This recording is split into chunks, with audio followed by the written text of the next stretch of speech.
Are Prisons Obsolete? By Angela Davis. Chapter 1. Introduction. Prison Reform or Prison Abolition. In most parts of the world, it is taken for granted that whoever is convicted of a serious crime will be sent to prison. In some countries, including the United States, where capital punishment has not yet been abolished, a small but significant number of people are sentenced to death for what are considered especially grave crimes. Many people are familiar with the campaign to abolish the death penalty. In fact, it has already been abolished in most countries. Even the staunchest advocates of capital punishment acknowledge the fact that the death penalty faces serious challenges. Few people find life without the death penalty difficult to imagine. On the other hand, the prison is considered an inevitable and permanent feature of our social lives. Most people are quite surprised to hear that the prison abolition movement also has a long history, one that dates back to the historical appearance of the prison as the main form of punishment. In fact, the most natural reaction is to assume that prison activists, even those who consciously refer to themselves as anti-prison activists, are simply trying to ameliorate prison conditions or perhaps to reform the prison in more fundamental ways. In most circles, prison abolition is simply unthinkable and implausible. Prison abolitionists are dismissed as utopians and idealists whose ideas are at best unrealistic and impracticable, and at worst, mystifying and foolish. This is a measure of how difficult it is to envision a social order that does not rely on the threat of sequestering people in dreadful places designed to separate them from their communities and families. The prison is considered so natural that it is extremely hard to imagine life without it. It is my hope that this book will encourage readers to question their own assumptions about the prison. Many people have already reached the conclusion that the death penalty is an outmoded form of punishment that violates basic principles of human rights. It is time, I believe, to encourage similar conversations about the prison. During my own career as an anti-prison activist, I have seen the population of U.S. prison increase with such rapidity that many people in Black, Latino, and Native American communities now have a far greater chance of going to prison than of getting a decent education. When many young people decide to join the military service in order to avoid the inevitability of a stint in prison, it should cause us to wonder whether we should not try to introduce better alternatives. The question of whether the prison has become an obsolete institution has become especially urgent in light of the fact that more than 2 million people, out of a world total of 9 million, now inhabit U.S. prisons, jails, youth facilities, and immigrant detention centers. Are we willing to relegate even larger numbers of people from racially oppressed communities to an isolated existence marked by authoritarian regimes, violence, disease, and technologies of seclusion that produce severe mental instability? According to a recent study, there may be twice as many people suffering from mental illness who are in jails and prisons than there are in all psychiatric hospitals in the United States combined. When I first became involved in anti-prison activism during the late 1960s, I was astounded to learn that there were close to 200,000 people in prison. Had anyone told me in 3 decades 10 times as many people would be locked away in cages, I would have been absolutely incredulous. I imagine that I would have responded something like this. As racist and undemocratic as this country may be, remember during that period the demands of the civil rights movement had not yet been consolidated, I do not believe the U.S. government will be able to lock up so many people without producing powerful public resistance. No, this will never happen, not unless this country plunges into fascism. That might have been my reaction 30 years ago. The reality is that we were called upon to inaugurate the 21st century by accepting the fact that 2 million people, a group larger than the population of many countries, are living their lives in places like Sing Sing, Leavenworth, San Quentin, and Alderson Federal Reformatory for Women. The gravity of these numbers become even more apparent when we consider that the U.S. population in general is less than 5% of the world's total, whereas more than 20% of the world's combined prison population can be claimed by the United States. In Elliot Curry's words, the prison has become a looming presence in our society to an extent unparalleled in our history of that of any other industrial democracy. Short of major wars, mass incarceration has been the most thoroughly implemented governmental social program of our time. In thinking about the possible obsolescence of the prison, we should ask how it is that so many people could end up in prison without major debates regarding the efficacy of incarceration. When the drive to produce more prisons and incarcerate even larger numbers of people occurred in the 1980s during what is known as the Reagan era, politicians argued that tough-on-crime stances, including certain imprisonment and longer sentences, would keep communities free of crime. However, the practice of mass incarceration during that period has little or no effect on official crime rates. In fact, the most obvious pattern was that large prison populations led not to safer communities, but rather to even larger prison populations. Each new prison spawned yet another new prison. And as the U.S. prison system expanded, so did corporate involvement in construction, provision of goods and services, and use of prison labor.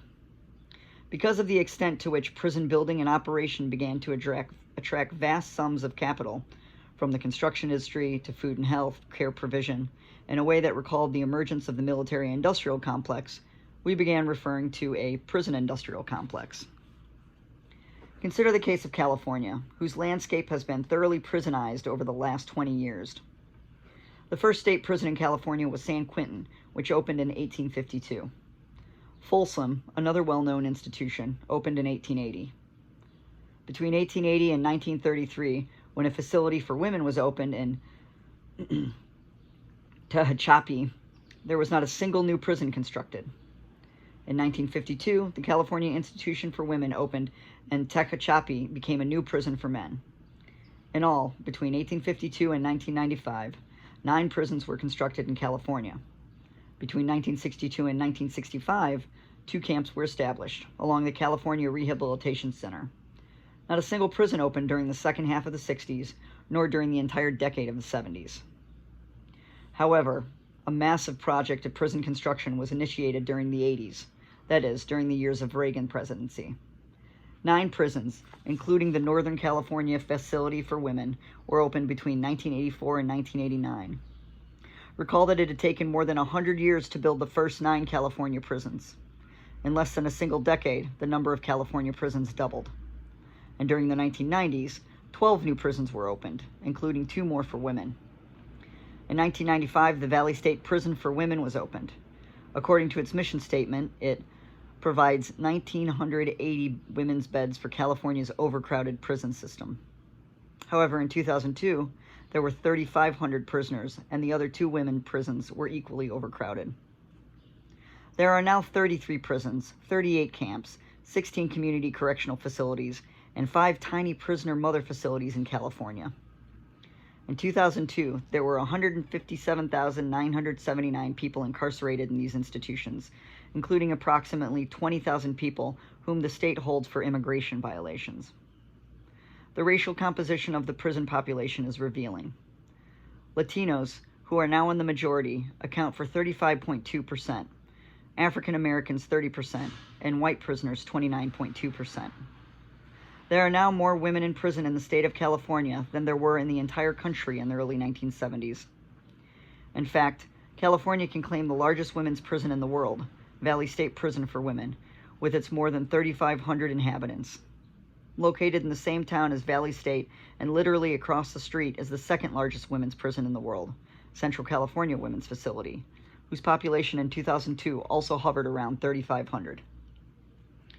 If you look at a map of California depicting the location of the 33 state prisons, you will see that the only area that is not heavily populated by prisons is the area north of Sacramento. Still, there are 2 prisons in the town of Susanville and Pelican Bay. One of the state's notorious super maximum security prisons is near the Oregon border. California artist Sandra Burke was inspired by the colonizing of the landscape by prisons to produce a series of 33 landscape paintings of these institutions and their surroundings. They are collected in his book, Incarcerated: Visions of California in the 21st Century.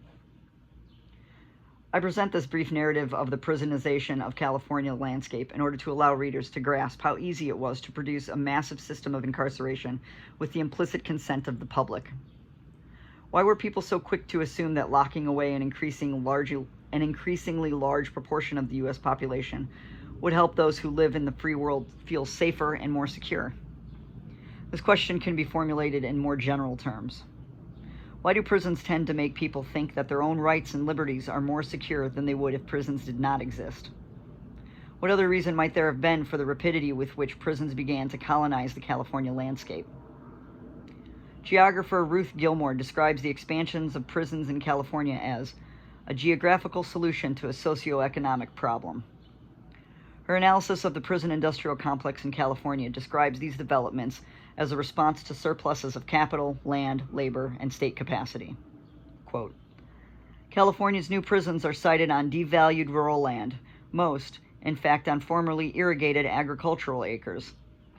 The state bought land sold by big landowners, and the state assured the small, depressed towns now shadowed by prisons that the new, recession-proof, non-polluting industry would jumpstart local redevelopment. But, as Gilmore points out, neither the jobs nor the more general economic revitalization promised by prisons has occurred. At the same time, the promise of progress helps us to understand why the legislature and California's voters decided to approve the construction of all these new prisons. People wanted to believe that prisons would not only reduce crime, they would also provide jobs and stimulate economic development in out-of-the-way places. At bottom, there is one fundamental question. Why do we take prison for granted? While a relatively small proportion of the population has ever directly experienced life inside prison, this is not true in poor Black and Latino communities. Neither is it true for Native Americans or for certain Asian American communities. But even among those people who must regrettably accept prison sentences, especially young people, it is an ordinary dimension of community life. It is hardly acceptable to engage in serious public discussions about prison life or radical alternatives to prison. It is as if prison were an inevitable fact of life, like birth and death. On the whole, people tend to take prisons for granted. It is difficult to imagine life without them. At the same time, there is reluctance to face the realities hidden within them, a fear of thinking about what happens inside them. Thus, the prison is present in our lives and, at the same time, it is absent from our lives. To think about this simultaneous presence and absence is to begin to acknowledge the part played by ideology in shaping the way we interact with our social surroundings. We take prisons for granted, but are often afraid to face the realities they produce. After all, no one wants to go to prison, because it would be too agonizing to cope with the possibility that anyone, including ourselves, could become a prisoner. We tend to think of the prison as disconnected from our own lives. This is even true for some of us, women as well as men, who have already experienced imprisonment.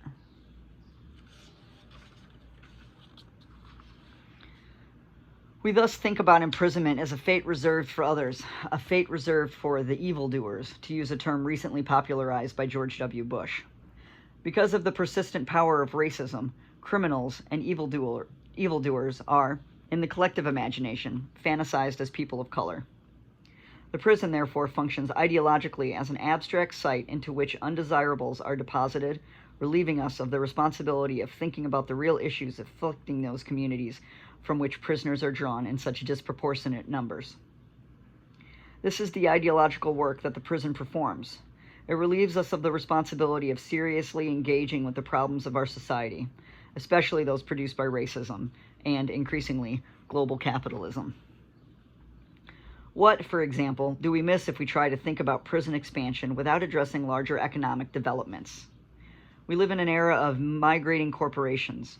In order to escape organized labor in this country, and thus higher wages, benefits, and so on, corporations roam the world in search of nations providing cheap labor pools.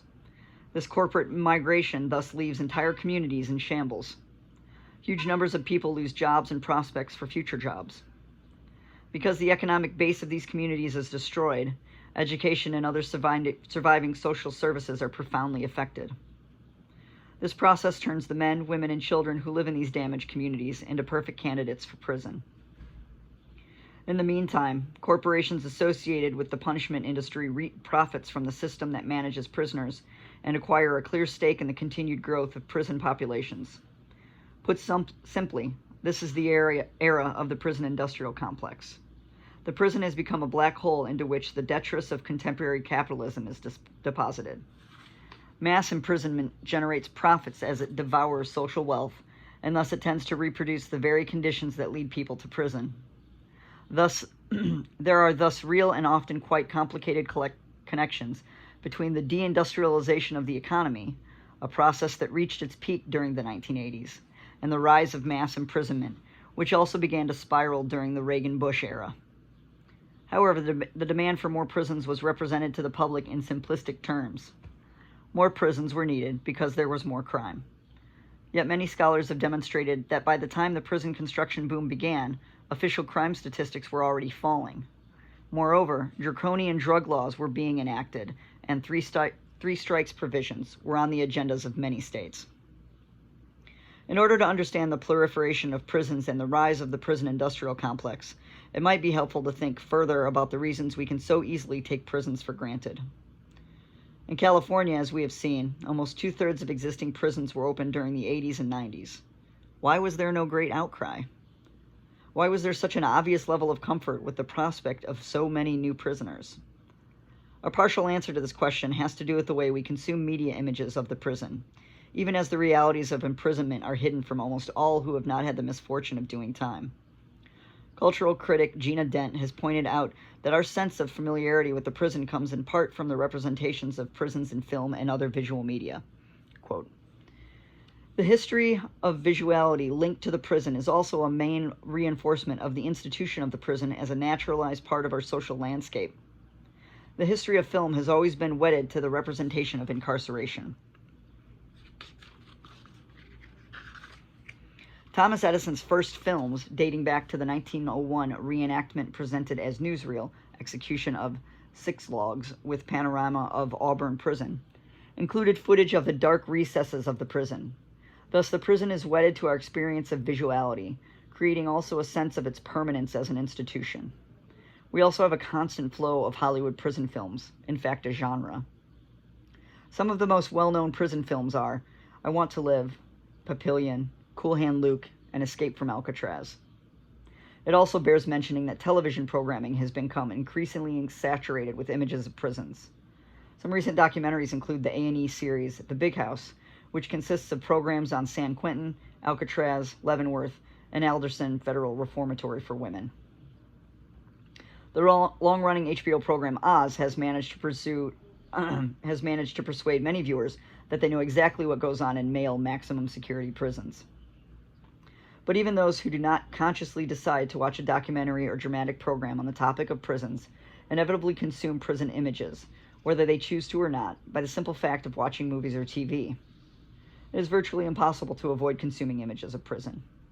In 1997, I was myself quite astonished to find, when I interviewed women in 3 Cuban prisons, that most of them had narrated their prior awareness of prisons, that is, before they were actually incarcerated, as coming from the many Hollywood films they had seen. The prison is one of the most important features of our image environment. This has caused us to take the existence of prisons for granted. The prison has become a key ingredient in our common sense. It is there, all around us. We do not question whether it should exist. It has become so much a part of our lives that it requires a great feat of the imagination to envision life beyond the prison. This is not to dismiss the profound changes that have occurred in the way public conversations about the prison are conducted. 10 years ago, even as the drive to expand the prison system reached its zenith, there were very few critiques of this process available to the public. In fact, most people had no idea about the immensity of this expansion. This was the period during which internal changes, in part through the application of new technologies, led the U.S. prison system in a much more repressive direction. Whereas previous classifications had been confined to low, medium, and maximum security, a new category was invented, that of the super maximum security to prison, or the supermax. The turn toward increased repression in a prison system, distinguished from the beginning of its history by its repressive regimes, caused some journalists, public intellectuals, and progressive agencies to oppose the growing reliance on prisons to solve social problems that are actually exacerbated by mass incarceration. In 1990, the Washington-based Sentencing Project published a study of U.S. populations in prison and jail, and on parole and probation, which concluded that 1 in 4 black men between the ages of 20 and 29 were among these numbers.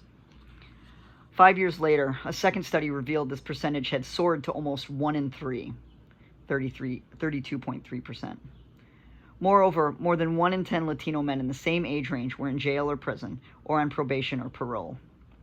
The second study also revealed that the group experiencing the greatest increase was black women, whose imprisonment increased by 78%. According to the Bureau of Justice Statistics, African Americans as a whole now represent the majority of state and federal prisoners, with a total of 800,400 black inmates, 118,600 more than the total number of white inmates. During the late 1990s, major articles on prison expansion appeared in Newsweek, Harper's, Emerge, and Atlantic Monthly. Even Colin Powell raised the question of the rising number of black men in prison when he spoke at the 2000 Republican National Convention, which declared George W. Bush its presidential candidate. Over the last few years, the previous absence of critical positions on prison expansion in the political arena has given way to proposals for prison reform. While public discourse has become more flexible, the emphasis is almost always inevitably on generating the changes that will produce a better prison system. In other words, the increased flexibility that has allowed for critical discussion of the problem associated with the expansion of prisons also restricts this discussion to the question of prison reform. As important as some reforms may be, the elimination of sexual abuse and medical neglect in women's prison, for example, frameworks that rely exclusively on reform help to produce the stultifying idea that nothing lies beyond the prison. Debates about strategies or de-incarceration, which should be the focal point of our conversation on the prison crisis, tend to be marginalized when reform takes the center stage.